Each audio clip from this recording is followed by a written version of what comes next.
দূর, পথই শেষ হচ্ছে না। সন্ধ্যা যে ঘনিয়ে আসছে, কি যে করি। একা একা পথ চলতে তো ভীষণ ভয় লাগছে। সন্ধ্যা যে ঘনিয়ে আসছে, একটা লোকও আশেপাশে দেখাই যাচ্ছে না। ক্রমান্বয়ে অন্ধকার নেমে আসছে। সামনে আবার একটা শ্মশান। শুনেছি সেখানে নাকি বেশ কয়েকটি ভূত থাকে।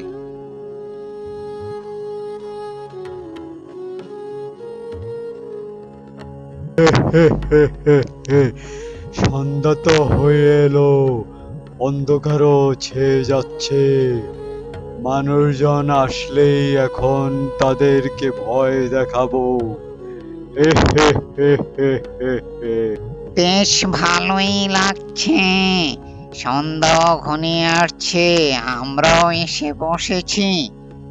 আজ যদি একটা মানুষ আসে আর যদি কিছু মিষ্টি অথবা মাছ নিয়ে আসে, তাহলে তো আমাদের খাওয়াও হয়ে যাবে। বেশ বেশ, ওই যে মনে হয় কেউ দিকটায় আসছে। ঠিক বলেছিস, আমিও দেখতে পাচ্ছি। হ্যাঁ, একটা মানুষ আসছে, আমি তাকে ভয় লাগাবো। না না, আমি ভয়ে দেখাবো। আমি তার কাছ থেকে মাছ মিষ্টি ছিনিয়ে নেব। তুই বেশি কথা বলছিস, তার চাইতে বরং চল আমরা লুকিয়ে যাই। চল। তাই ঠিক বলেছিস। আসো আসো চাঁদু, তোমাকে আজ দেখাবো মজা। চল, আমরা পালিয়ে যাওয়াই ভালো হবে। কারণ সে যদি আমাদের দেখে, তাহলে আবার দিকটায় আসবে না, অন্য দিকটায়ও চলে যেতে পারে।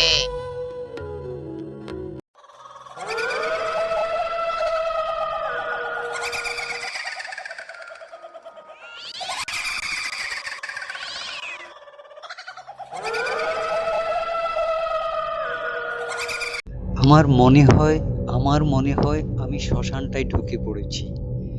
আমার শরীরটা কেমন জানি ঠান্ডা হয়ে যাচ্ছে। মনে হচ্ছে কে যেন সামনে দাঁড়িয়ে আছে, না যেন কে আসছে।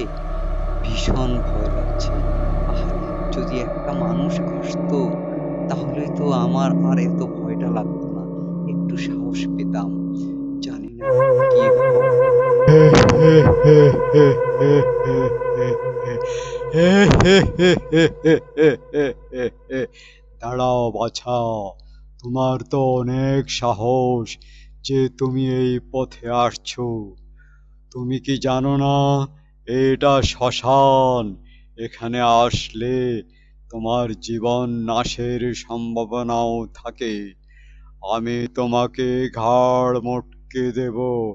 হে হে হে হে হে এ হে। কি, এ কি ভূত!